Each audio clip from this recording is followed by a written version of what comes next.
સંસારી જીવના ભાવ મરણો ટારવા કરુણા કરી શરિતાવહ વિશુદાતણી પ્રભુ વીરતે સંજીવની શોષાતિ દેખી શરિતને કરુણાભીના હૃદયે કરી મુનિકુંડ સંજીવની સમય પ્રાભત તણી ભાજન ભરી કુંડ કુંડ રચ્યું શાસ્ત્ર સાથિયા અમૃતે પુર્યા ગ્રંથાધિરાજ તારામ ભાવો બ્રહ્માંડ ના ભર્યા અહો વાણી તારી પ્રશમ રષભા વિનિતરતી મુમુક્ષુને પાતી અમૃત રસ અંજલિ ભરી ભરી અનાદિની મૂર્છા વિષતણી ત્વરાથી ઉતરતી વિભાવેથી થંભી સ્વરૂપ ભણી દોડે પરિણતિ તોષે નિશ્ચય ગ્રંથ ભંગ સગરા વ્યવહારના વેદવા તું પ્રજ્ઞાશિણી જ્ઞાનને ઉદયની સંધિ સહુ છેદવા સાથી સાધકનો તુમાનું જગનો સંદેશ મહાવીરનો વિષમો ભવક્લાંતના હૃદયનો તું પંથમુ તીતણો શોણિતની રસની બંધ શિથિલ થાય જાણિતની હૃદય જ્ઞાની તણા જણાય તું રૂચતા જગતની રુચિ આરસે સૌ તુરીસતા સકલ જ્ઞાયક દેવ રીઝે બનાવું પત્ર કુંદનના રત્નોના અક્ષરો લખી તથાપિ કુંદ સૂત્રોના અંકાએ મૂલ્યના કદી તથાપિ કાનવાણીના અંકાએ મૂલ્યના કદી નમો રિંગટણમ નમો સિદ્ધાણમ નમો અયરણમ નમો ઓજણમ નમો લોહે સવસવણમ ચત્તારી મંગલમ અરિહંતા મંગલમ સિદ્ધા મંગલમ સહવ મંગલમ કેવલી પંતો ધમો મંગલમ ચત્તારી લુગતમાં અરિહંતા લુગતમાં સિદ્ધા લુગતમાં સહવ લુગતમાં કેવલી પંતો ધમો લુગતમાં ચત્તારી શરણ ભોજામી અરિહંતે શરણ ભોજામી સિદ્ધે શરણ ભોજામી સહવ શરણ ભોજામી કેવલી પંતો ધમો શરણ ભોજામી ઓમ નમો અરિહંતાણમ.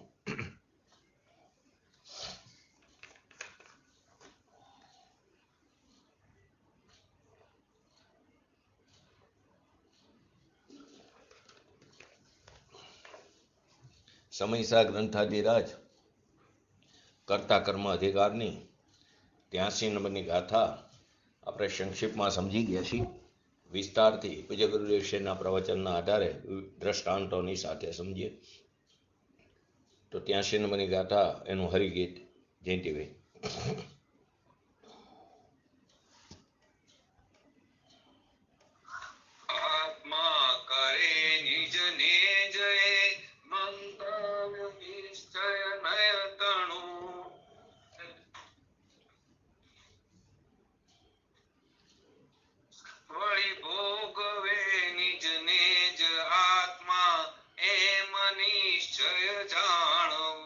આત્મા કરે નિજને જ એ મંતવ્ય નિશ્ચય નહીં ટણું વરી ભોગવે નિજને જ આત્મા એમ નિશ્ચય જાણો.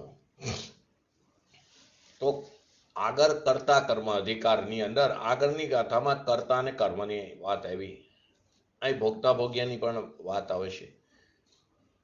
તો કે પરનો કરતા તો નથી પણ અનાદિથી અનંત કરતા કર્મ પણ શુદ્ધ દશા હોય તો વિતરાગી પર્યાયનો કરતા કર્મ પણ વિતરાગી પર્યાયનો તે કરતા છે અહીં અત્યારે પદ્રવ્ય વિતરાગી પર્યાયનો કરતા છે નથી એ બતાવવા માટે પોતાની પર્યાયનો કરતા વિકારી હોય કે અવિકારી હોય. અજ્ઞાન દશામાં વિકારી પર્યાયનો કરતા જીવ બની બેસે છે, પરંતુ જ્ઞાનીમાં એ ખાલી નિર્મલ પર્યાયનો કરતા થાય છે. તો શુદ્ધ દશા હોય કે અશુદ્ધ દશા હોય, તે અનાદિ અનંત અજ્ઞાનમાં ભોગતા ભોગ્યપણું વિકારનું થાય છે, અને ધર્મી દશામાં આનંદનું ભોગતા ભોગ્યપણું થાય છે. પણ એનો અર્થ શું થયો કે પોતે પોતાનો કરતા, પોતે પોતાનો ભોગતા, એ રીતે ભોગતા ભોગ્ય છે. પણ પરની સાથે એ પરને ભોગવે આત્મા એ ત્રણ કારમાં બનતું નથી. એ વાતને અહીંયા સિદ્ધ કરે છે 83 નંબરની ગાથામાં. નિશ્ચય કીધું ને, એ મંતવ્ય નિશ્ચય નહીં ત્રણ. તો નિશ્ચય નહીં નો મત શું છે? એટલે કે નિશ્ચય નહીં એમ અભિપ્રાય કરે, એટલે કે સાચું જ્ઞાન એનો અભિપ્રાય શું છે?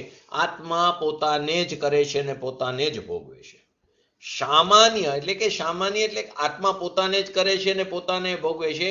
આ સામાન્ય રીતે વાત લીધી.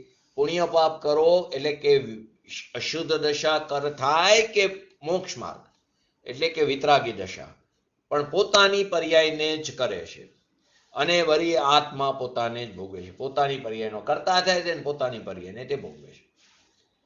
રાગ દ્વેષને ભોગવો એટલે વિકારી દશાની વાત લો કે આનંદની એટલે કે વિતરાગી દશાની વાત લો, પણ એને જ એ ભોગવે છે ને એને કરે છે. પોતાને કરે અને પોતાને ભોગવે. આ ગાથાનો સારાંશ એ છે. એમ તો જાણ એમ કહે છે કુનકુન આચાર્ય દેવ પંચમ આરાના અપ્રતિબદ્ધ શિષ્યને બતાવે છે.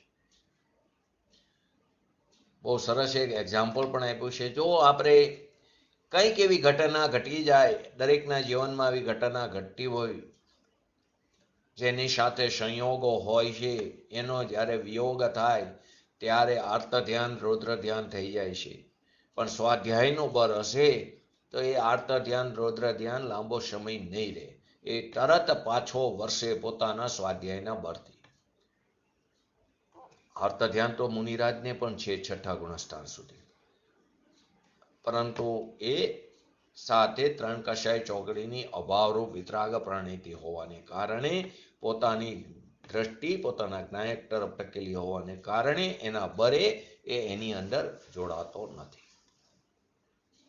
પરંતુ આપણે જોડે જઈશું એટલા માટે સ્વાધ્યાય એ પરમ એટલે કે પોતાનો અધ્યાય, સ્વ વત્તા અધિ વત્તા આય, એટલે કે જેનાથી પોતાને અધિક લાભ થાય એવો સ્વાધ્યાય, ચિંતન મનન મંથન ખૂબ જ જરૂરી છે.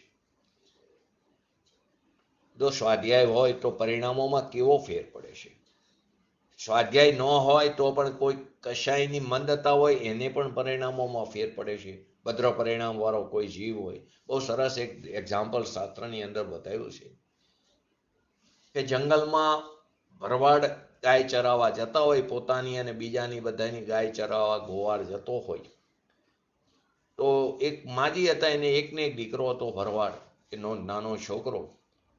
એ ચરાવવા ગયો અને અહીંયા એને કોઈ પણ કારણે એનું મરણ થયું, સર્પ કરડી ગયો કે કંઈ પણ કારણે, કે જાનવર જંગલી જાનવરે એને કરડી ખાધો પણ એનું મરણ થયું. તો એક ભાઈ નીકળ્યા હતા, માજી તો બેઠા બેઠા ઘરે કામ કરતા હતા. એને કીધું ભાઈ તમારો એકનો એક દીકરો મરી ગયો છે. તો શું કીધું ડોશીએ ખબર છે? ડોશીએ એમ કીધું કે એ ભગવાનની લીલા છે, બીજું તો એને તત્વની તો ખબર નહોતી. તો કે ભગવાનની લીલા છે, એની કશાયની મદદતા હતી. મૂંદપણામાં એને કશાયની મદદતા હતી. તો કે એને કારણે મરી ગયો હશે, એ ભગવાનની લીલા છે. અને એની જગ્યાએ આપણે શું કરી? આપણે એટલું આર્ત ધ્યાન રૌદ્ર ધ્યાન કરીને આપણા પરિણામોને સંશ્લેષ કરીને એના ફળ સ્વરૂપે આપણે ભવભ્રમણને વધારી દઈશું. અહીં એમ કહે છે કે એ સમયે એમ જ થવાનું હતું. ને આપણે હોય તો શું કરે? રોવા માંડે, મોટી પોક મૂકે. જો પહેલાના જમાનામાં કંઈક આવી ઘટના ઘટી હોય પછી કેટલાય દિવસ સુધી શોક અપારે. અને કાણ રોજ એક જેના ઘરે બન્યું હોય ને અહીંયા બધા સાંજે લેડીઝ લોકો ભેગા થાય અને ઘૂંઘટ ટાણીને કાણ માંડે.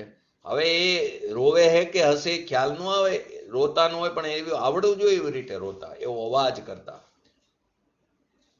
પાછું એમ કે મારો હિરલો મરી ગયો. મારો હિરલો તો ભગવાન આત્મા છે, એ તો અનાદિ અનંત અનાદિકાળથી અજર અમર છે, અનંતકાળ સુધી અજર અમર છે, એનું ક્યાં મરણ છે? એ તો મર્યો નથી. ખાલી જે દેહ સાથે સંબંધ હતો, સંયોગો સાથે સંબંધ હતો, એ છૂટી ગયો. કેમ કે આત્મા આત્મામાં છે ને, એ રચકણ છે. પૂતગલ રચકણનો બનેલો સ્કંદ, એ રચકણ રચકણમાં છે. જો આટલી શાંતિ હોય તો જીવને ઘણું બધું શાંતવન મળે છે પરિણામોમાં. અને ખેદ થાય તો મને મારામાં થાય, બહાર બીજાને કેવી રીતે થાય? તો શું કામ આટલો બધો રોવે છે? તો આવું એવા રિવાજો પણ હતા. તો કે એ વખતે જો સ્વાધ્યાય હોય તો એમ થાય કે જગતના પદાર્થની અવસ્થા એ કારે બનવા કારે બને છે, એ ક્રમબદ્ધ છે. માટે કહે છે ને અકારે મરણ. મરણ ક્યારે અકારે હોતું જ નથી, મરણ સ્વકારે જ હોય. પણ નાની ઉંમરે કોઈનું મરણ થાય તો આપણે શું કહીએ? અકારે મરણ. તો કોઈનું નાના છોકરાનું કે એવું અકારે મરણ, એટલે એ ઉંમરે મરણ થયું હોય તો આપણે અહીંયા એમ ન કહેવાય કે આ કારે એનું મરણ થવાનું હતું. ત્યાં વ્યવહારની ભાષા બોલાય અકારે મરણ. અત્યારે એનો સમય નહોતો, પણ બાકી એ સમયે જ એમ થવાનું હતું. એટલે જગતના પદાર્થની અવસ્થા એ કારે બનવા કારે બને છે. એને કોણ ફેરવી શકે? એને કોણ રાખી શકે? એને કોણ ગોપવી શકે? કોણ સંભાળી શકે? એટલો જો નિર્ણય હોય તો શાંતિ થશે. અંદરમાં કોઈ ખરભરાટ નહીં થાય. ખરેખર જોવો તો અકસ્માત નામની કોઈ ચીજ જ નથી જગતમાં. એ સમય એમ જ બનવાનો હતો. ને નવીન શોધ નામની કોઈ શોધ નથી.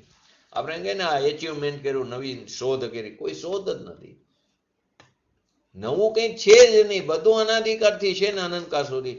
તારા જ્ઞાનમાં નહોતું, તારા જ્ઞાનમાં આવ્યું એને તું એમ કે નવીન શોધ. એવી રીતે અકસ્માત નામની જગતમાં કોઈ ચીજ જ નથી. એ તો એને કારે એ અવસ્થા પરમાણુની અને જીવની જુદી પડવાનો કાર હતો, તો એ સમય થાય છે. એને કોઈ ઇન્દ્ર, નરેન્દ્ર, શુકેન્દ્ર, દેવેન્દ્ર કોઈ ફેરવી શકતું નથી. પણ તું ગમે એટલા મૃત્યુંજયના જાપ કર, એનાથી કોઈ ફરક નહીં પડે.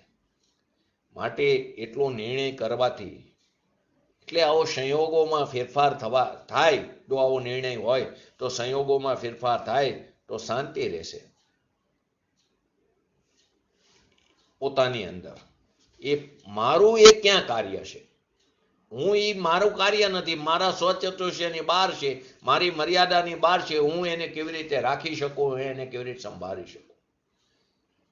અપ્રત્યક્ષ આપણે જે જય વાણિયાના દીકરા છે, આપણને તરત લાભ થવો જોઈએ. અપ્રત્યક્ષ રોકડ લાભ છે કે તરત શાંતિ થશે. નકદ એ જ ક્ષણે લાભ થશે. આગળ તો થશે, એ તો એ થવાનો છે. એના નિમિત્તે એ પ્રકારના કર્મના પ્રમાણો બંધાવાના બંધાશે. એ કર્મ પોતાની યોગ્યતાથી બંધાશે અને એનો ઉદય આવશે ત્યારે એ પ્રકારે એને એનું ફળ મળ્યા વગર નહીં. શાંતિ રાખી હોય તો એ પ્રકારનું ફળ મળશે. એ ભવિષ્યનું પણ અત્યારે શાંતિ મેળીને નકદ ફળ મળે એ જ ક્ષણે. એ રચકણો એનું કાર્ય કરે, હું આત્મા છું. અને તે ક્ષણે એ રચકણોનો જે પર્યાય થવાનો એ થયા વગર નહીં રહે. એને હું શું કરીશ? ઘણા બધા એક્ઝામ્પલો લીધા છે પૂજ્ય ગુરુદેવશ્રીએ. આપણે જે પ્રકારે આપણને યોગ્ય લાગે એ રીતે આપણે દરેક ઘટનાને ઘટાવી છે. આપણે આ પહેલા પણ 1-2 વાર એક્ઝામ્પલ લીધા છે, ઘણી વાર લીધી છે. આમ તે વાતને આપણી ઓફિસમાં નોકર હોય અને એ પાણીનો ગ્લાસ રસ્તા વચ્ચે મૂક્યો એને, અને એમાં શેઠ આવ્યા, પાણીનો ગ્લાસ કોકના માટે લાવ્યો અને જગ્યાએ મૂકવાનું એટલે નીચે મૂક્યો. તો શેઠ આવ્યા, એમના પગે ગ્લાસ આવ્યો, પાણી ઢોરાણું, તો તરત ગરમ થશે. ખબર નથી પડતી જગ્યાએ ગ્લાસ મૂકવો જોઈએ.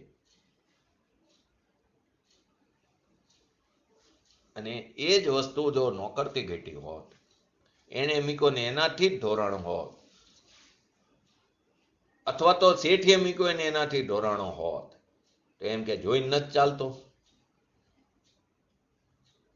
ખરેખર એ સમય એમ જ થવાનું હતું. જો એવી અંદર અભિપ્રાયમાં પડ્યો હોય તો વ્યવહારે કે ભાઈ તું ધ્યાન રાખીને કર દરેક કામ, પણ અંદર અભિપ્રાયમાં હોવું જોઈએ કે આ કામ આ કારણે જ આમ થવાનું છે. એવી જ રીતે એક ઘટના ઘટી કે છોકરીને જો આવ્યા છોકરાઓ અને કેસરિયું દૂધ, એ વખતે આખું દૂધ ઢોરાઈ ગયું એમના ઉપર. તો કેટલા ગરમ થઈ ગયા શેઠ. 2.5 શેરની ટપેલી આખી ઢોરાઈ ગઈ. તો કે તું ધ્યાન તો રાખ. એને ધ્યાન ન રાખ્યું માટે ઢોરાણી છે, એ ઢોરાવાને કારણે ઢોરાણી છે. એનો કરતા થોડો જીવ છે, એનો કરતા એ પૂતગલ રૂપી રજકણો છે ને ધ્યાન રાખવાની પર્યાય તો મારામાં જીવમાં છે. એ પર્યાય પરના પર્યાયનું કાર્ય કેવી રીતે કરે એ અહીંયા આ ગાથામાં કહે છે. પરંતુ સત્તા પ્રિય માણસ હોય એ ઢોર કાઢી નાખે એની. તો નિમિત્ત નૈમિત્તિક સંબંધનો અર્થ શું? નિમિત્ત નૈમિત્તિક સંબંધનો અર્થ શું કીધું? કે નિમિત્ત નૈમિત્તિક સંબંધ વિકાર કરાવે છે એમ છે, એમ સંબંધ છે.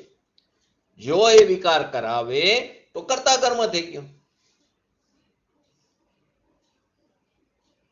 નિમિત્ત તો અહીંયા થાય છે ત્યારે સામે અનુકૂળ વસ્તુ હોય એના ઉપર નિમિત્તપણાનો આરોપ આવે છે, પણ એ થયું માટે અહીં વિકાર થયો એ વાતમાં કોઈ દમ નથી. પરંતુ આપણે શું કે નિમિત્ત નૈમિત્તિકની અંદર કર્તા કર્મને નાખી દઈશું. એવું થયું ત્યારે અહીં થાય ને કે અહીંયા કર્મનો ઉદય આવ્યો માટે વિકાર થયો, નહીં, એમ નથી. અહીં કર્યો વિકાર એને પોતાને યોગ્યતા, એ પોતાને કારણે કર્યો સ્વતંત્રપણે, અને એ વિકારમાં એ કર્મનો ઉદય નિમિત્ત છે, પરંતુ કર્મના ઉદયને કારણે વિકાર થયો એમ નથી. અહીં વિકાર થયો ત્યારે એ ચીજને ત્યાં નિમિત્ત, અનુકૂળ વસ્તુને નિમિત્ત કહેવામાં આવી. માટે એ અહીંયા આમ થયું માટે અહીંયા વિકાર થયો તો કર્તા કર્મ થઈ ગયું, પરંતુ એમ છે. માટે આચાર્ય ભગવાન કહે છે, હે શિષ્ય તું આમ જાણ. શિષ્યને કહે છે તું તારા પરિણામનો અજ્ઞાન ભાવે વિકારી પરિણામનો પણ તું કરતા થાસ અને એનો ભોગતા થાસ, અને જ્ઞાન દશામાં, ધર્મની દશામાં વિતરાગી પરિણામનો તું કરતા ભોગતા થાસ. એટલે કે તું તારા પરિણામનો જ્ઞાન ભાવે શુદ્ધનો કરતા, શુદ્ધનો ભોગતા, અજ્ઞાન ભાવે તું વિકારનો કરતા ભોગતા, પણ પરનો કરતા અને પરનો ભોગતા ત્રણ કારમાં અજ્ઞાન ભાવે કે જ્ઞાન ભાવે તું નથી. બસ એ વસ્તુ અહીંયા સિદ્ધ કરવી છે.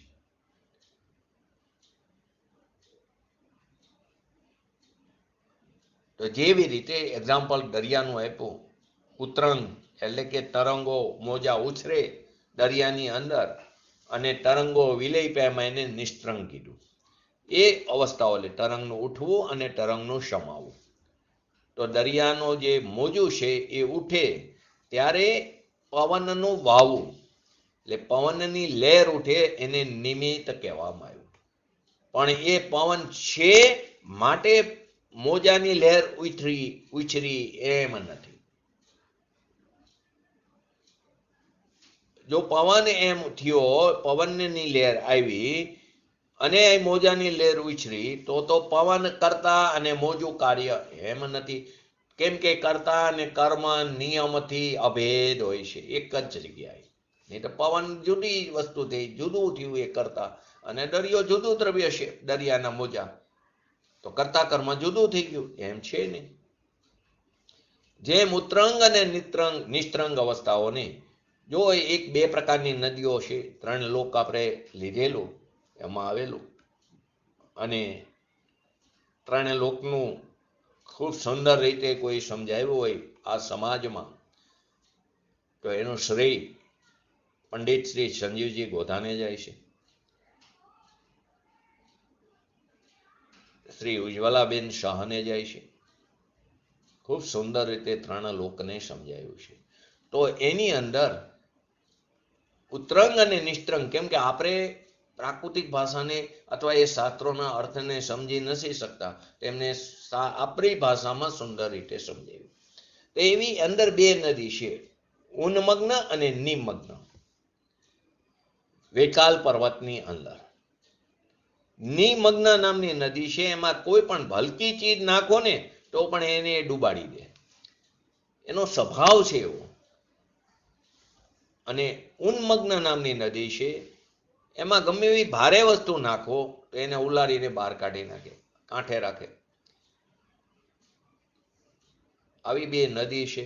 એમ અજ્ઞાની પોતે પોતાને સંસારમાં બુડાવે છે અને જ્ઞાની છે પોતે પોતાને સંસારથી તારે છે. પોતાના પરિણામને કારણે છે. બસ અહીં એ કેવું છે. જેમ ઉત્તરંગ અને નિસ્ત્રંગ અવસ્થાઓ દરિયાની, એને પવનનું વાવવું અને ન વાવવું. વાવવું એ ઉત્તરંગમાં નિમિત્ત છે ને નહીં વાવવું એ નિસ્ત્રંગમાં નિમિત્ત છે. નહીં વાવવું એ લહેર ન ઉઠવી એમાં પવનનો અભાવ નિમિત્ત છે. એવું નથી નિમિત્ત સદભાવ રૂપે પણ હોય ને અભાવ રૂપે પણ હોય. તો એક ભાવ રૂપે નિમિત્ત છે ને એક અભાવ રૂપે નિમિત્ત છે. છતાં પણ પવનને અને સમુદ્રને વ્યાપ્ય વ્યાપક ભાવના અભાવને લીધે, એ સંબંધના અભાવને લીધે કર્તા કર્મપણાની અસિદ્ધિ હોવાથી એ પવન વ્યાપક છે અને દરિયાનું મોજું એ વ્યાપ્ય છે. પવનને વ્યાપક કીધો અને દરિયાનું મોજું એ વ્યાપ્ય છે. એ પવન છે તો લહેર ઉઠે છે, પવન નથી માટે લહેર ઉઠતી નથી. તો પવન વ્યાપક અને અવસ્થા વ્યાપ્ય એવો સંબંધ એની વચ્ચે નથી. એ અભાવને લીધે કર્તા કર્મપણાની અસિદ્ધિ હોવાથી કર્તા કર્મપણું તેમાં સિદ્ધ થતું નથી. પણ નજરે તો આ વસ્તુ દેખાય છે તો કે ખોટું છે. ખરેખર તને તારા સ્વભાવ પર દ્રષ્ટિ નહીં હોવાથી, એનો સ્વીકાર નહીં હોવાથી તું નક્કી નથી કરી શકતો આ બે ભિન્ન ભિન્ન દ્રવ્યો. આપણને ભાન નથી બંને દ્રવ્યો ભિન્ન છે. દરિયો અને પવન બે ભિન્ન ભિન્ન દ્રવ્ય છે. અનેક છે ને, બે દ્રવ્ય એટલે અનેક થયું, એકથી વધારે અનેક. તો અનેક છે તો એ અનેકપણાનું કામ ક્યાં કરે? દરેક પોતપોતાની પર્યાયમાં એનું કામ થાય. દરેક અનેકપણાનું ભિન્ન ભિન્ન કામ થાય. અહીં પવનનું વાવું એ નિમિત્ત ભલે હોય પણ છતાં એ વખતે મોજોનું ઉછરવું તો એ પવનનું વ્યાપકપણું અને આ મોજાની પર્યાયનું વ્યાપ્યપણું, એટલે કે પવનનો લહેર એ કરતા અને મોજા ઉછરવું એ વ્યાપ્ય એમ નથી. જો ઘણા બધા એક્ઝામ્પલ આની અંદર લઈ શકાય. સ્કૂલની અંદર અથવા કોલેજની અંદર આપણા ગુરુ, વિદ્યાગુરુ આપણને ભણાવતા હોય, પ્રોફેસર હોય કે ટીચર હોય, તો એમની વાણી તે વ્યાપક અને આપણને એના નિમિત્તે થતું જે જ્ઞાન છે, સક્ષમ જ્ઞાન, એની એ જ્ઞાનની પર્યાય વ્યાપ્ય એમ નથી. એના તે કાર્ય ક્ષયક્ષમમાં એની વાણીનું નિમિત્ત હોવું એમ કહેવાય. એની વાણી નિમિત્ત રૂપે છે. જો અહીં એની વાણી એ અહીં એમ કહેવું એ પણ વ્યવહારે છે. ખરેખર તો એ ભાષા પ્રજ્ઞાનું કાર્ય એ નિશ્ચયથી વાત છે.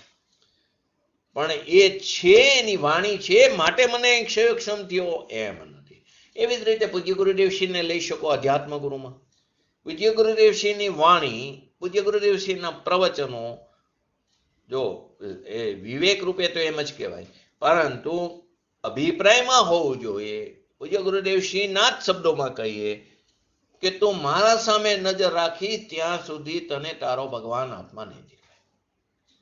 તો પૂજ્ય ગુરુદેવસિંહની વાણી એને કારણે મને ક્ષયક્ષમ જ્ઞાન થયું, કોઈ જીવને એમ નથી. કેમ કે પૂજ્ય ગુરુદેવસિંહે તો 45 વર્ષો સુધી પ્રવચનોનો ધોધ એમનો વેયો, તો બધા જીવો પામી જમવા જો એમની વાણીને કારણે થતો નહીં. જેની ઉપાદાનની લાયકાત હતી, સોગાનીજી જેવા શિષ્યો, પૂજ્ય બેનશ્રી શાંતાબેન જેવા શિષ્યો નિમિત્ત રૂપે એ હતા, ત્યારે પૂજ્ય ગુરુદેવસિંહ ઉપર નિમિત્તપણાનો આરોપ આવ્યો. બધાને થવું જોઈએ ને, જો એમની વાણીને કારણે. બધાને નથી થતું. જેની ઉપાદાનની લાયકાત હોય એને થાય છે, પરંતુ વ્યવહારમાં તો એમ જ બોલે. એમનો વિનય વિવેક આવવો જોઈએ. સ્કૂલમાં, કોલેજમાં ભણાવતા હોય છોકરાઓને, જો એની વાણીને કારણે સક્ષમ જ્ઞાન થતું હોય તો બધાને પહેલો નંબર આવવો જોઈએ, બધા સારા માર્ક્સે પાસ થવા જોઈએ. કોઈ સારા માર્ક્સે થાય, કોઈ મીડિયમે થાય, કોઈ ફેલ પણ થાય છે. એની વાણીને કારણે નથી થતું. આ બધું સમજી છીએ લૌકિકમાં, પરંતુ અધ્યાત્મની વાત આવે ત્યારે આપણે વિચલિત થઈ જઈએ છીએ. એવી રીતે સૂરજ ઉગે એટલે કે રવિનું ઉગવું એટલે એનું પ્રકાશમાન થવું. તો કમર હોય ને એ જ્યારે સૂર્ય અસ્ત પામે ને એ કમર સંકોચે છે અને સવારે ઉગે તો કમર ખીલે. તો એ સૂર્યને કારણે ઉગે નહીં, એ સમયે કમરના પરમાણુની એ જે અવસ્થા છે એનું ખીલવું એને કારણે છે. અને ત્યારે સૂર્યનું ઉગવું તે નિમિત્ત રૂપે છે. એ કમર રાત્રે નહીં ખીલે, એ સવારે જ સૂર્ય ઉગશે ત્યારે જ ખીલશે, એ પણ એટલું જ સત્ય. પરંતુ એને કારણે ખીલવું, કેમ કે દેખાય છે અજ્ઞાનતાને કારણે આપણે એમ માની છીએ, પરંતુ એને કારણે ખીલવું નથી. લૌકિક કાર્યથી આ વસ્તુ જુદી છે. આપણે જોઈ છીએ રીતે કમરના કારણે ખીલે. રાત્રે કેમ ખીલતું નથી? ગણાય રાત્રે કેમ ખીલતું નથી? તો કે કમર એ વખતે સંકોચિત થવાની અવસ્થા હતી, તો નહીં ન ખીલું. સૂર્ય વિકાસી કમર કે છે ને, સવાર ઉગે તો ખુલી જાય. સૂર્યને કારણે થયું કે નહીં? એ સૂર્યનું નિમિત્ત પણ હોવા છતાં એનું વિકસવું કે અવિકસવું એની એ નિમિત્તિકની પર્યાય. એ વ્યાપ્ય અને સૂર્ય વ્યાપક એમ નથી. એ પોતે પોતાને કારણે ખીલે છે ને પોતે પોતાને કારણે સંકોચાય છે. માટે એ કરતા સૂર્ય અને આ કર્મ કે આ વ્યાપક ને એ વ્યાપ્ય એમ છે નહીં. એવી રીતે અગ્નિનું લઈ શકો. અગ્નિ અને પાણી, અગ્નિનું નિમિત્ત અને પાણીની ઉષ્ણ રૂપે થવું. ખરેખર ઉષ્ણતા એ પાણીનો અન્યત્ર સ્વભાવ છે. તો પાણીનું ઉષ્ણ થવું નિમિત્ત છે અગ્નિ. પાણી ન લો કે પાણીનો સ્વભાવ છે તો એ નિમિત્ત ક્યાં થાય? ગરમ. અને અગ્નિ હોવું, અગ્નિ થાય, અગ્નિ કરો તો જ એ પાણી ગરમ થાય, એ પણ સત્ય. પરંતુ અગ્નિને કારણે નહીં. એ સમયે એ પાણીના પરમાણુની ઉષ્ણ રૂપે થવાની લાયકાત હતી, ત્યારે અગ્નિનું હોવું એ નિમિત્ત રૂપે છે. છતાંય એ નિમિત્ત પર્યાય અગ્નિની પર્યાય વ્યાપક અને પાણીની ઉષ્ણતા એ વ્યાપ્ય, એટલે કે અગ્નિનું કાર્ય છે એમ નથી. કેમ કે બંને વચ્ચે અગ્નિ અને પાણી બંને ભિન્ન ભિન્ન દ્રવ્યો છે. તો બંને વચ્ચે વ્યાપકપણાનો અભાવ હોવાને કારણે કર્તા કર્મની અસ્થિતિ છે. આને કારણે આપણે જે બહારમાં અમપણું છે ને, એ આ બધી વસ્તુ જો યથાર્થપણે બોલવામાં તો મને ખ્યાલ આવે ને તમને આવે, પણ આપણી અંદરથી માન મદ જતો નથી. જો આ અભિમાન ઉડી જાય બધા અંદરના, કેમ કે જ્યાં ને ત્યાં આપણે અભિમાન કરીશું, હું કરું એ જ અજ્ઞાન છે. શકટનો ભાર જેમ શ્વાન ટાણે. એક્ઝામ્પલ આવે શાસ્ત્રની અંદર છે આ કથનો. શકટનો ભાર જેમ શ્વાન ટાણે. ગાડાની નીચે કૂતરું જતું એને એમ થાય કે હું ગાડાને ખેંચું છું. એવી રીતે આપણે પણ જગતની બધી વ્યવસ્થા જે થઈ રહી છે એના સમયે થાય છે, એના કારણે થાય. પરંતુ મારે કારણે થયું એવું જે અભિમાન છે તે આ ગાથાને સમજે, આગળની આ કર્તા કર્મની બધી ગાથાને જો યથાર્થપણે સમજીએ તો આ માન ઓગળી જાય છે, અભિમાન ચાલ્યું જાય છે. જો દુકાનમાં પણ 2-3 ભાઈઓ હોય તો એ અમુક કે મારે કારણે આ બધા ગ્રાહકો સચવાય છે, હું ન હોય તો આ ગ્રાહક ચાલ્યો જાય, હું એને સાચવી લઉં છું, મારે કારણે આટલો ધંધો ફાયલો છે. એ સમયે એમ જ થવાનું હતું. ખરેખર જુઓ તો જગતની આપણે એમ કહીએ ને કે લેડીઝ લોકોને તો ખાસ બને ને જેન્ટ્સમાં આવી ટેવ પણ હોય છે. એ બહાર ગામ ગયા હોય તો ઘર જુઓ તો અસ્તવ્યસ્ત થઈ જાય. 2 દિવસ માટે ગયા હોય, કેમ કે જેન્ટ્સને કંઈ કામ જાતે કરવાની ટેવ ન હોય, તો ઘર અસ્તવ્યસ્ત થઈ ગયું. તો લૌકિકમાં એમ જ બોલાય વ્યવહારથી. અમે હોય ત્યારે કેટલું વ્યવસ્થિત હોય કે ખરેખર જુઓ તે અવ્યવસ્થિત પર્યાય પણ વ્યવસ્થિત છે. એ સમયે એમ જ એ પર્યાય રીતે થવાની હતી અને એ ગોઠવે છે ત્યારે પણ તે જ રીતે પર્યાય થવાની હતી. પણ લૌકિકમાં કહેવામાં આવે કે ભાઈ તમારું કામ તમે જાતે કરો ને.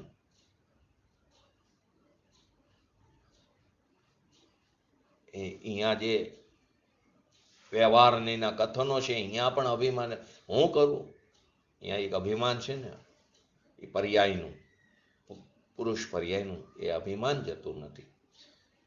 તો કે મારાથી આ કામ થાય ને મારાથી આ ન થાય. જો કોઈ સ્કૂલ હોય, ઘણા બધા છોકરા હોય, આ બધા અત્યારે પૂજ્ય ગુરુ ઋષિના પ્રવચનોમાં અમુક આ બધા ઉદાહરણો આપ્યા છે. સ્કૂલ હોય બહુ મોટી હોય, 500-700 છોકરાઓ ભણતા હોય,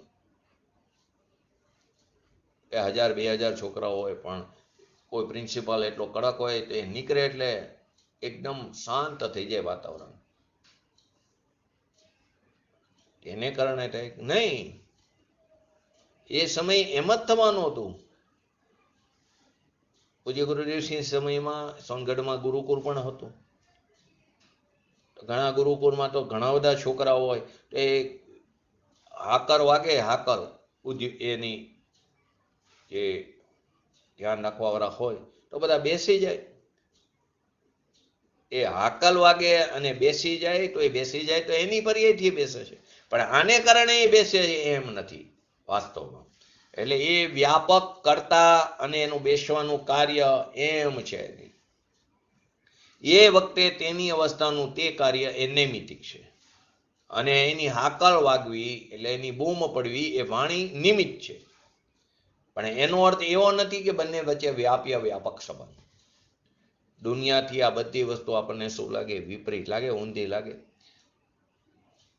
એમ કે તમે તેટલી નિશ્ચયની જ વાત કરો તો વ્યવહારને તો ઉડાડો છો. વ્યવહારને ઉડાડતા નથી. વ્યવહાર તરીકે પુતાર છે, પરંતુ તે આદરણીય નથી, માટે એને તે અપેક્ષાએ અવતાર કહેવામાં આવે છે. જો વ્યવહાર નહીંનો જો લોપ કરીને તો ભગવાનની દિવ્ય ધ્વનિનો પણ લોપ થઈ છે. પૂજ્ય ગુરુદેવશ્રીના પ્રવચનોનો પણ લોપ થશે. જિનેન્દ્ર ભગવાનના દર્શનનો પણ લોપ થશે. બધું વ્યવહાર છે, માટે વ્યવહાર તરીકે પૂજનીય છે. વ્યવહાર તરીકે પૂજનીય છે. તો કે વ્યવહારનો અર્થ શું? કે આમ નહીં. તો લોકોને સમજમાં નથી આવતું. તમે એકાંત કરે, હા છે એકાંત, સમ્યક એકાંત છે.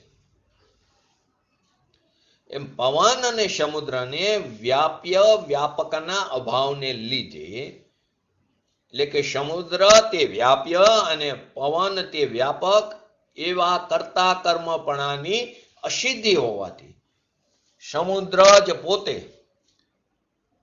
સમુદ્ર પોતે જ દરેક દ્રવ્ય સ્વતંત્ર છે. દરેક ક્ષણે સમયની સ્વતંત્રતા છે. દ્રવ્ય તો છે, પણ ક્ષણે પર્યાય પણ સ્વતંત્ર છે. નિમિત્ત હોવા છતાં, પવન નિમિત્ત હોવા છતાં સમુદ્રની ક્ષણેની સ્વતંત્રતા લૂંટાતી નથી.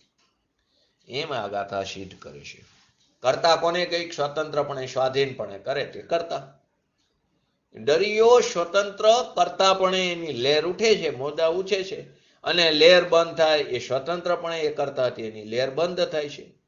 પણ પવનને કારણે મોજા ઉછરે છે, અને પવન ન વાવે, એનું ન વાવવું એને કારણે મોજા સમય જાય એમ નથી. એવું વસ્તુ સ્વરૂપમાં નથી. તો હું નહીં માનતો તે અજીવ તત્વને પણ તે અનંતપણે માન્યા નથી.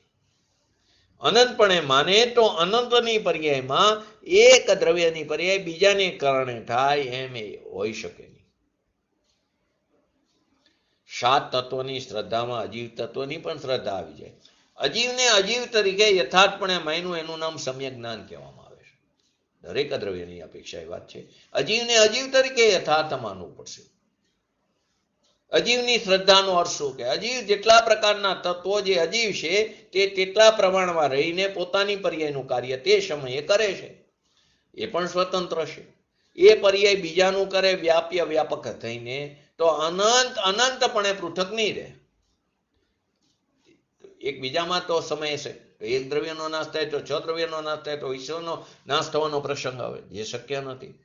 માટે સમુદ્ર જ પોતે અંતવ્યાપક થઈને, ઉત્તરંગ અવસ્થા હોય કે નિષ્તરંગ અવસ્થા હોય, એટલે કે સમુદ્ર પોતે જ લહેર રૂપે ઉઠે છે અને લહેર રૂપે સમાય છે.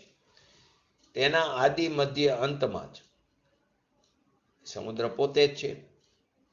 પવનની શરૂઆત હતી માટે મોજું ઉઠ્યું, એટલે કે પ્રેરક રૂપે એનો ધક્કો વાગ્યો એ પવન આવ્યો અને માટે મોજા ઉછળવું એમ નથી. પવન આવ્યો માટે ધજા ફેરકી એમ નથી. છે આ બધા એક્ઝામ્પલ વસ્તુ વિજ્ઞાન સારમાં પણ છે. ધજા ફરકે તો પવન ન હોય તો ધજા નહીં ફરકે. તો કે એ સમયે ધજાનું ન ફરકવું એટલે એની અવસ્થાનું એ રીતે ન ગતિ થવી એની યોગ્યતાને કારણે ત્યારે પવનનું ન હોવું નિમિત્ત રૂપે છે. પવનનો અભાવ તે નિમિત્ત રૂપે છે. અને ધજા જ્યારે ફરકે ત્યારે એ અવસ્થા એ રીતે થવાની એના સમયે થાય છે ત્યારે પવનનું વાવવું તે નિમિત્ત રૂપે, પવનનો સદભાવ નિમિત્ત રૂપે છે. માટે પવનને કારણે જરાય ધજા ફરકતી નથી. પૂજ્ય ગુરુદેવ શ્રી કે જરાય ન ફરકે તો આ ધજા ચાલે કેમ? પવન નો હોય તો કેમ બેસી રહેશે? પવન આવ્યો તો કેમ હલે છે? પાછો જેની બાજુનો પવન હોય એ બાજુ એ ફરકે.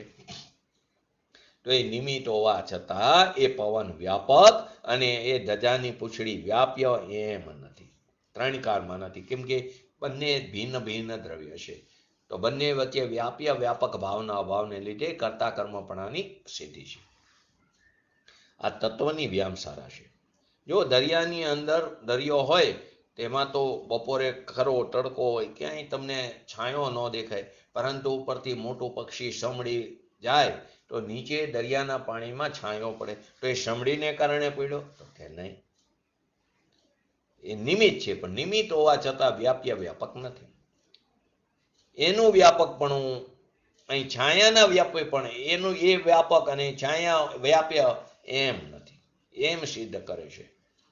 તો કે દરિયો પોતે સમુદ્રમાં એટલે કે મોજું ઉછળવાની આદિમાં પોતે, મોજું બંધ થવાની આદિમાં પણ પોતે, મધ્યમાં પણ પોતે અને અંતમાં પણ પોતે.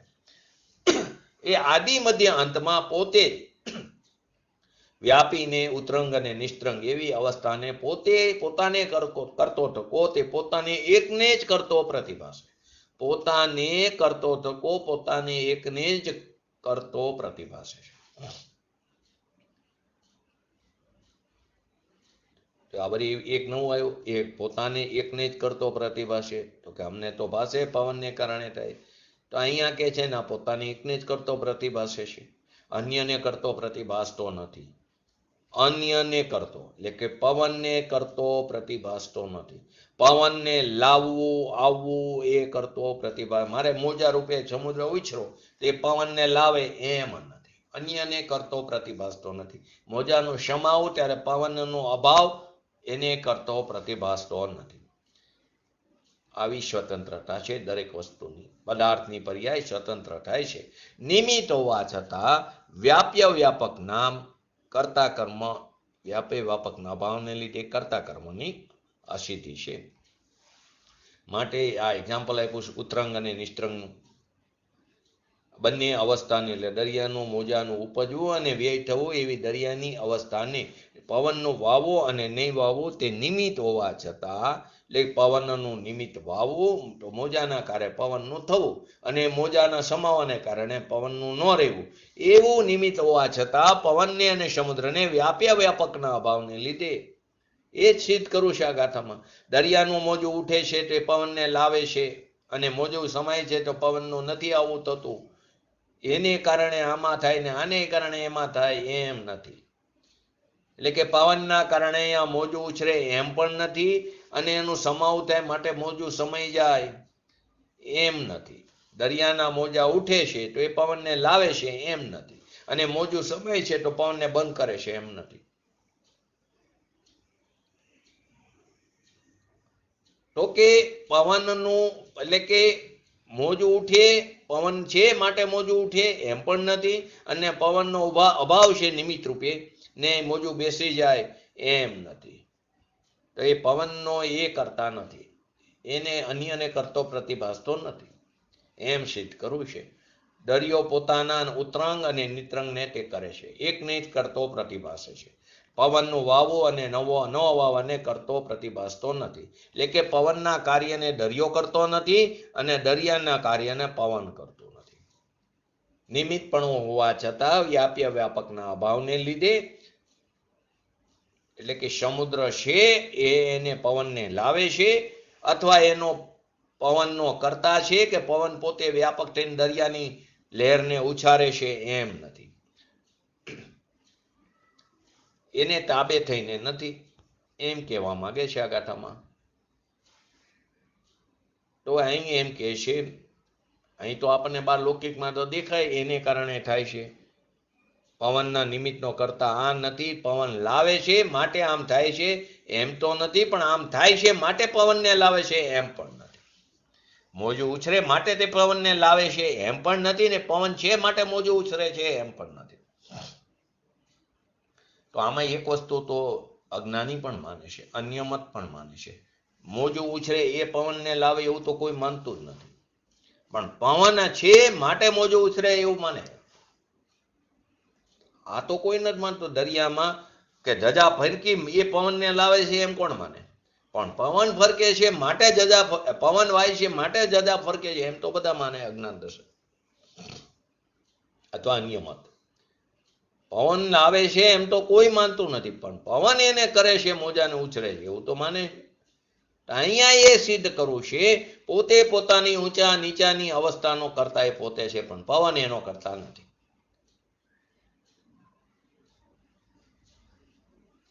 તો કે એવા વ્યાપ્ય વ્યાપક ભાવને અભાવને લીધે કર્તા કર્મની અશુદ્ધિપણા હોવાને કારણે સમુદ્ર પોતે જ ઉત્તરંગ અથવા નિસ્તરંગ અવસ્થાઓને આદિ મધ્ય અંતમાં તે વ્યાપે છે. એટલે કે દરિયો પોતે જ પોતાની અવસ્થાને કરે છે, એને પવન છે માટે થાય છે આ અવસ્થા એમ નથી, અને આ અવસ્થા થાય છે માટે પવનને આવવું પડે એમ પણ નથી. માટે કે છે આદિ મધ્ય અંતમાં. આગળથી ચાલી આવે છે ગાથામાં. એટલે કે મોજા ઉઠવામાં પણ આદિ મધ્ય અંતમાં દરિયો, અને સમાવામાં પણ આદિ મધ્ય અંતમાં દરિયો છે, પવન નહીં. તો આદિ મધ્ય અંતમાં વ્યાપીને ઉત્તરંગ અથવા નિસ્તરંગ અવસ્થાને પોતાને કરતો થકો. દરિયો પોતાના મોજાને ઉછારે અને પોતાના મોજાને સમાડે, એમ પોતાની પર્યાયને કરતો થકો, એટલે પોતાને એકને જ કરતો પ્રતિભાસે છે. દરિયો પોતાના મોજાને જ કરતો પ્રતિભાસે છે, પરંતુ અન્યને કરતો એટલે કે પવનને કરતો પ્રતિભાસતો નથી, એમ લેવું છે. હવે અહીં આત્મામાં ઉતારો કે કર્મની સાથે સંબંધ લેવાનો, એને દ્રવ્ય કર્મ ને ભાવ કર્મ. જે મોજવું ઉઠવું સમાવું એનો કરતા દરિયો છે, એનો કરતા દરિયો ખરો, પણ એ કરતા પવનનો કરતા એનો કરતા પવન છે એમ નથી. પવન પણ પોતાનું કાર્ય ભેગું કામ કરે, પવન પોતાનું કાર્ય કરે, અને મોજા પોતાની યોગ્યતાથી ઉછરે છે, પણ એ ઉત્તરંગ નિસ્તરંગ અવસ્થાને દરિયો પોતાની અવસ્થાને પણ કરે અને પવનનું પણ કામ કરે એમ નથી. માટે કીધો અન્યને કરતો પ્રતિભાસતો નથી. આ કર્તા કર્મની વ્યાખ્યાની અંદર આવ્યું. હવે ભાવ્ય ભાવક, તો એ પણ વાત લેવાની છે. તો કે તે જ સમુદ્ર, જેમ તે જ સમુદ્ર ભાવ્ય ભાવક ભાવપણાના અભાવને લીધે, એટલે કે પોતે ભોગવનાર અને ભોગવવા યોગ્ય પર વસ્તુ એમ નથી. પોતે ભોગવનારો અને પર વસ્તુ ભોગવવા યોગ્ય હોય એમ નથી. દરિયાને ભોગવવા યોગ્ય પવન અને દરિયો એને ભોગવે એમ નથી. ભાવ્ય ભાવક ભાવનો પણ અભાવ છે. માટે એક સિદ્ધાંત છે કે જ્યાં વ્યાપ્ય વ્યાપક ભાવ હોય ત્યાં જ ભાવ્ય ભાવક હોય. તો ભાવ્ય ભાવકના અભાવને લીધે, એટલે કે ભાવક પોતે અને પવન એનું ભાવ્ય ભોગવવા લાયક, અને પવન અને દરિયાની વચ્ચે આ ભાવ્ય ભાવકના અભાવને લીધે પરભાવનું પર વડે અનુભવવું અશક્ય હોવાથી, ફરીવાર સમુદ્રનું મોજું એ ભાવક પોતે અને પવન એનું ભાવ્ય ભોગવવા યોગ્ય એમ નથી. કેમ કે પવન અને દરિયા બંને ભિન્ન ભિન્ન દ્રવ્યો છે, તો પવન અને દરિયાની પર્યાય વચ્ચે ભાવ્ય ભાવકના અભાવને લીધે પરભાવનું પર વડે, પરભાવનું એટલે પરભાવ એટલે અહીં અત્યારે પવન લેવો, અને પર એટલે પર વડે એટલે કે સમુદ્રના તરંગો, એના વડે અનુભવવું અશક્ય હોવાથી પરભાવનું પર વડે, પવનની પર્યાયનું પર વડે એટલે કે દરિયાની પર્યાય વડે અનુભવવું અશક્ય હોવાથી, અહીં પરભાવ એટલે પવનની પર્યાય, પર વડે એટલે દરિયાની પર્યાય, એને અનુભવે એ અશક્ય છે. પવનની પર્યાયને દરિયાની પર્યાય અનુભવે એમ અશક્ય છે. જેમ દરિયાની પર્યાયને અને પવનને કર્તા કર્મ સંબંધ નથી, એમ દરિયાની પર્યાય વડે ભાવક એ પોતે, અને ભાવ દરિયો છે, પણ ભાવક દરિયો, જો દરિયાની પર્યાય વડે ભાવક પોતે અને ભાવ્ય પણ પોતે છે, પણ ભાવક દરિયો અને પવન એનું ભાવ્ય ભોગવવા યોગ્ય એમ હોય તો પવનની પર્યાય પરભાવ એના વડે પર વડે અનુભવાય, પરંતુ એ અશક્ય હોવાથી ઉત્તરંગ અને નિસ્તરંગ પોતાને અનુભવતો થકો, એવા શબ્દ આવે ને, પોતાને અનુભવતો થકો એટલે ભાવ્ય ભાવ, પોતાને એકને જ અનુભવતો તે પ્રતિભાસે છે. દરિયો પોતાની પર્યાયને જ અનુભવતો દેખાય છે, પરંતુ અન્યને અનુભવતો પ્રતિભાસતો નથી. એનો અર્થ એમ કે તે પવનની પર્યાયને અનુભવતો પ્રતિભાસતો નથી, પવનને અનુભવતો નથી દેખાતો. એ સિદ્ધાંત એ સિદ્ધ કર્યું. હવે એને સિદ્ધાંતમાં ઉતારો. તેવી રીતે સંસારની સંસાર એટલે આત્માની મિથ્યાત્વ, અવિરત પ્રમાદ કષાય, અવરત પ્રમાદ કષાય અને યોગ, એ જે દશા છે એવી સસંસાર દશા અને નિસંસાર એટલે મુક્ત દશા, મોક્ષ દશા, એટલે ઉત્તરંગ અને નિસ્તરંગની જગ્યાએ સંસાર અને મુક્ત, એવી બે અવસ્થાઓને ઉદ્ગલ કર્મના વિપાકનો સંભવ, એટલે કે આત્માને મિથ્યાત્વ, રાગદ્વેષ, અજ્ઞાન, કષાય ભાવ એનું જીવમાં થવું ને એમાં કર્મનું વિપાકનું નિમિત્ત, કર્મના પૂતગલના વિપાકનો સંભવ એ નિમિત્ત. જીવ પોતાની પર્યાયમાં પોતાને કારણે ભ્રમણા કરે, મિથ્યાત્વ કરે, અવ્રત ભાવ કરે, પ્રમાદપણું કરે, કષાય ભાવ કરે કે યોગનું કંપન કરે, એ સંસાર દશામાં. એમાં પૂર્વના કર્મનો વિપાક એટલે કે ફળ એમાં નિમિત્ત છે, સંભવ છે, એને હયાતી રૂપે છે, પણ એને કારણે થયો એમ નથી, એ સિદ્ધ કરે. ને અસંસાર દશામાં, નિસંસાર અવસ્થામાં, મોક્ષ દશામાં પૂતગલ કર્મ વિપાકનો અસંભવ. અહીંયા જ્યારે આત્મા મોક્ષ દશા આત્મા પોતે કરે ત્યારે તે કાર્ય કર્મના પાકનો સંભવ પણ નથી. જો છેલ્લે 14મા ગુણસ્થાને 85 કર્મ પ્રકૃતિ છેલ્લી હોય એ પણ ચાલી જાય છે, અઘાતીની, એ કર્મના પાકનો સંભવ પણ નથી, કર્મના પાકનો અભાવ છે. એમ નિમિત્ત હોવા છતાં પણ પૂતગલ કર્મને અને જીવની વ્યાપકના અભાવને લીધે કરતા કર્મપણાની અસિદ્ધિ હોવાથી, એટલે કે ભગવાન આત્મા પોતાને ભૂલીને પુણ્યમાં સુખ છે, પાપમાં અઠીકપણું છે, સંયોગી ચીજ હું છું, વિકાર જેટલો હું છું, એમ મિથ્યા ભ્રાંતિ કરે અથવા તો એ આશક્તિ કરે, એટલે કે પ્રમાદ કષાય કે યોગ એટલે કે કંપન કરે, તો એમાં પૂતગલ કર્મ તે નિમિત્ત રૂપે છે, પણ પૂતગલ કર્મનો આત્મા એ વિકારી એ કરતા નથી, કર્મનો એ કરતા નથી. જેમ દરિયો અવસ્થા કરે અને પવન નિમિત્ત છે, પણ પવનના કાર્યનો દરિયો કરતા નથી, એમ આત્મા વિકારી પરિણામ કરે, મિથ્યાત્વ ના હોય, રાગદ્વેષ ના હોય, પ્રમાદ ના હોય, કષાય ના હોય કે યોગ ના હોય, તો એમાં પૂર્વના પૂતગલ કર્મનો વિપાક, ઉદય, વિપાક એટલે ઉદય, પાક એટલે કે અનુભવ મળે ને, સ્થિતિ અને અનુભાગ બંધ છેલ્લું, એટલે એ ફળ આપે ને તે એ નિમિત્ત છે, છતાં એ વિકારી પરિણામને કરે, પણ નિમિત્તને કરતો નથી. આ અજ્ઞાન દશામાં એ વિકારી પરિણામનો કરતા થાય, પણ નિમિત્તને એ કરતો નથી. દરિયોનું મોજું ઉછરે પણ એ પવનને લાવતો નથી, એમ એ વિકારી પરિણામને કરે, પોતે પોતાને ભૂલીને, પોતાના અપરાધને કારણે, પોતાના સ્વભાવ તરફ દ્રષ્ટિ નહીં કરવાને કારણે, પરનું લક્ષ્ય કરવાને કારણે, તે સમયની વર્તમાન પર્યાયની યોગ્યતાને કારણે, એના પોતાના ષષ્ઠકારકોને કારણે તેને વિકાર દશા થાય ત્યારે કર્મનો ઉદયને લાવે એવું નથી. પોતાના ચિદાનંદ સ્વભાવને ભૂલીને અને વિકારના પરિણામ કરે, એ કરતા વિકારી પરિણામનો ખરો અજ્ઞાન દશામાં, એટલે એ કરતાને વિકારી પરિણામ એનું કાર્ય, પણ વિકારી પરિણામ કરતાનું કાર્ય એ કાર્ય કર્મ નિમિત્ત રૂપે પૂર્વનું નિમિત્ત છે, એનો પણ એ કરતા એટલે કે નિમિત્તને લાવે, ઉદયને ખેંચીને એમ નથી. જે મોજું ઉછરે તો પવનને લાવે એમ નથી, તેવી જ રીતે વિકાર કર્મનો વિકાર થાય પોતાનામાં અને તે કર્મના ઉદયને લાવે એમ નથી. એ કામ એનું નથી. પોતાના પર્યાયમાં પોતાનું કાર્ય થાય છે. આત્મા પોતાની પર્યાયમાં વિકારના ભાવ, વિપરીત ભાવ એટલે આસક્તિ આદિ કશાયનો ભાવ કરે તો એ પોતે કરતા સ્વતંત્રપણે એનો કરતા થાય છે. પોતાના વિકારનું કાર્ય કરે. જો કર્મની 10 અવસ્થામાં 2 અવસ્થા એ પણ છે, 3 અવસ્થા લો, ઉદીર્ણા લો, ઉત્કર્ષણ લો, અપકર્ષણ લો, સંક્રમણ પણ લઈ શકો. કંઈક તમે પરિણામોમાં ફેરફાર થાય તો ઉદીર્ણા થાય. વહેલું કર્મના પરમાણુ ઉદયમાં આવે તો અહીંયા ક્રમબદ્ધ પર્યાય કેવી રીતે સિદ્ધ થાય? સમજાવશો કોઈ?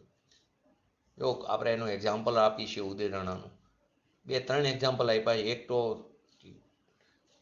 સ્ટેશન ઉપર ટિકિટ લેવા ઊભા હોય સોનગઢની, તમારો નંબર 30મો હોય અને કોઈ મુમુક્ષ ભાઈ 5મા નંબરે ઊભો હોય અને ટ્રેનની આવવાની એકદમ સમય છે, તો તમે તરત ત્યાં જઈને કહેશો કે મારી પણ એક સોનગઢની ટિકિટ લઈ લેજો. તો ખરેખર તો એનો નંબર 30મો હતો, એ તો 5મા નંબરે એની ટિકિટ આવી ગઈ. તો અહીં ક્રમબદ્ધ પર્યાય કેવી રીતે સિદ્ધ થાય? ક્રમબદ્ધ પર્યાય કેવી રીતે થાય સિદ્ધ?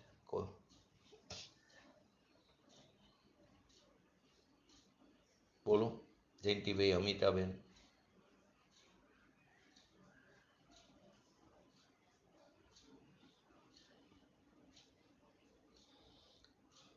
बोलो बोलो अमिताबेन बोलो. इसमें करामत भैया ने उसका 5वां नंबर ही आना था. सही. खरेखर એને 5મા નંબરે જ આવવાનો હતો. ભલે 30માં ઉભો પણ એ સમયે એમ જ થવાની હતી પર્યાય. એ ક્રમબદ્ધ જ હતું. તો એ ઉદીર્ણા થઈ ત્યારે એમ કહે કે એને આ કર્યું એ માટે થયું. મેં એટલે એને પોતાના પરિણામો કર્યા શુદ્ધતાના અથવા તો વિશુદ્ધ પરિણામ થયા, શુભ ભાવ થયો અથવા તો શુદ્ધ પરિણામ થયા, તો કર્મની ઉદીર્ણા તે વહેલા ઉદયમાં આવીને કરે. ખરેખર તો એ સમયે એમ જ થવાનું હતું. અહીં એને શારીરિક સંકેતપણો થયો અને 7મી નરકમાંથી 1લી નરકનું આયુષ્ય બંધાણું. એ સમયે આયુ બંધમાં એમ જ થવાનું હતું. બીજું એક્ઝામ્પલ, છોકરાઓ રમતા હોય ને તમે બૂમ પાડો કે ચાલ જમવાનું તૈયાર થઈ ગયું છે, તો એ નહીં આવે. અને 1 મિનિટ પછી બધા રમતા રમતા છૂટા પડે, તરત આવશે મને ખૂબ ભૂખ લાગી. અંદર એ પ્રકારે કર્મનો ઉદય થયો, પરંતુ થયું છે પોતાને કારણે. એવી રીતે ઉત્કર્ષણ અપકર્ષણ પણ લઈ લો કે પોતે અહીં પરિણામમાં ફેરફાર કર્યો તો કર્મમાં કાં તો અવસ્થા વધે કાં ઘટે. ઉત્કર્ષણ અપકર્ષણ થાય. રસ ઘટાડે, રસ વધારે, પરંતુ એને કારણે થયું એમ નથી. કર્મની અવસ્થાનું પોતાને કારણે થાય છે. ગોમટસારમાં પણ એમ જ કહે છે ને. જો ગોમટસારની અંદર શું આવે છે શાસ્ત્રમાં? દરિયો પોતાની, જો આપણે દરિયાની ફરીવાર લઈએ, દરિયાની કલોલની પર્યાય મોજાની કરે અને સમય એનો કરતા કરો, પણ એ પવનને લાવે ને પવનને ફેરફાર કરે, પવનનું કર્તવ્ય કરે એવું એનામાં નથી. પવનની મદદ તો લે ને, એને મદદ તો નથી, પણ પવનને લાવે એમ પણ નથી. પવનને લઈને થાય એમ પણ નથી ને મોજું ઉઠ્યું એટલે પવનને આવવું પડ્યું અને આ એ પવનને ખેંચે એમ કર્તવ્ય નથી. પવનનું કર્મ સમુદ્રનું છે એમ નથી. પવનનું તો નિમિત્તથી છે. નિમિત્ત છે તો એને લઈને મોજું નથી, પણ મોજાનો કરતા છતાં એ પવનનો કરતા નથી. એમ જીવ વિકારનો કરતા હોવા છતાં તે સમયે કર્મનો ઉદયનો તે કરતા થવો, એની ઉદીર્ણા થવી, એની સ્થિતિ વધવી ઘટવી, એટલે ઉત્કર્ષણ અપકર્ષણ એનું કાર્ય જીવ કરે એમ નથી. જીવનો વિકાર જીવ કરે, એ નિમિત્ત છે. નિમિત્ત છે તો નિમિત્તનું કાર્ય નિમિત્તમાં થાય છે. તો અહીં જે ગોમટસાની વાત લઈ છે તો એની અંદર આવે છે ને કે જ્ઞાનાવણીયનો ઉદય, જ્ઞાનહીણું થયું જ્ઞાનાવણીયના ઉદયને કારણે, એમ નથી. એ વ્યવહારની ભાષા છે. નિમિત્તનું જ્ઞાન કરાય છે. તો કે પહેલે તું એટલી સ્વતંત્રતા તો નક્કી કર. આત્મા કરે એની દશામાં કરે, એની અવસ્થામાં કરે. રાગ દ્વેષાદી મિથ્યાત્વાદી કરે તો એની વર્તમાન અવસ્થામાં કરે, પણ ભેગું એ અવસ્થાનું પણ કામ કરે કર્મની અવસ્થાનું એમ નથી. એ આવે છે ને એક્ઝામ્પલમાં એક ગાયને ચરાવે કે 2 ગાયને ચરાવે કે 10 ગાયને ચરાવે, ગોવાર એકનું કામ કરે બીજાનું હારે કરવામાં ક્યાં વાંધો? એમ નથી. એ પોતાનું પણ કરે ને ઉદયને પણ લાવે ને ઉદીરણાને પણ કરે, કર્મની સ્થિતિ વધારે કે ઘટાડે. કશાય મંદ હોય તો કર્મની સ્થિતિમાં વધારો થાય, પાપ સ્થિતિ ઘટે તો આત્મા ત્યાં કામ કરે, એટલે કે એના પરિણામ એમ નથી. પોતાની યોગ્યતાથી જો એની પર્યાયમાં એ પર્યાય એને કારણે એ બનવાની કારણે એ રીતે થવાની હતી તે ત્યાં થયું. અહીં તો એમ સિદ્ધ કરવું છે કે જેવા વિકારી પરિણામ કરે એનો કરતા એના પ્રમાણમાં એનું નિમિત્ત પૂર્વનું છે, કર્મ પૂર્વનું, પણ એ નિમિત્તને આ કરે છે એમ નથી. જો એ નિમિત્તને કરે તો એને કારણે નિમિત્તને ઉદયને યોગ્યની ઉદીરણા યોગ્ય પ્રાપ્ય કર્મને એનો એ કરતા બની જાય, પરંતુ એ યોગ્ય પ્રાપ્ય કર્મને તે પૂતગલ પહોંચી વળે છે. આત્મા એના કાર્યને કરતો નથી. જીવે વિકાર કર્યો માટે કર્મનો ઉદય આવ્યો એમ નથી. ઉદીરણાને આવવું પડ્યું, ઉદીરણાને આવવું પડ્યું કે અહીં વિકાર કરવો છે માટે એના ઉદયને આવવું પડ્યું, એનું આ કર્તાનું એ કર્મ એમ નથી. માટે ગોમટસારની વાત લે છે એ નિમિત્તને જણાવે છે. જ્ઞાનની હીનતા વખતે જ્ઞાનાવણીયને નિમિત્ત કહેવાય છે. દર્શનનું હીણાના પરિણામ વખતે કાર્ય જીવનું છે ત્યારે દર્શનાવણીયને નિમિત્ત કહેવાય છે. પણ હીણું પોતે કર્યું માટે નિમિત્તની અવસ્થાને ઉદયને આવવું પડ્યું એમ નથી. પોતે પોતાનો કરતા છે એ સિદ્ધ કરવું છે. આ વાતની આગળ ચર્ચા આવતીકાલના સ્વાધ્યાયમાં લઈશું. આપણે પણ આ બધા દ્રષ્ટાંતોને બરાબર યોગ્ય રીતે સમજીને સિદ્ધાંતમાં ઉતારીને આપણી પર્યાયમાં શીઘ્ર ને શીઘ્ર વિતરાગતા પ્રાપ્ત કરી એવી પરમ વિરલ ભાવના સાથે આજનો તદુપર જય જીનવાણી સ્તુતિ.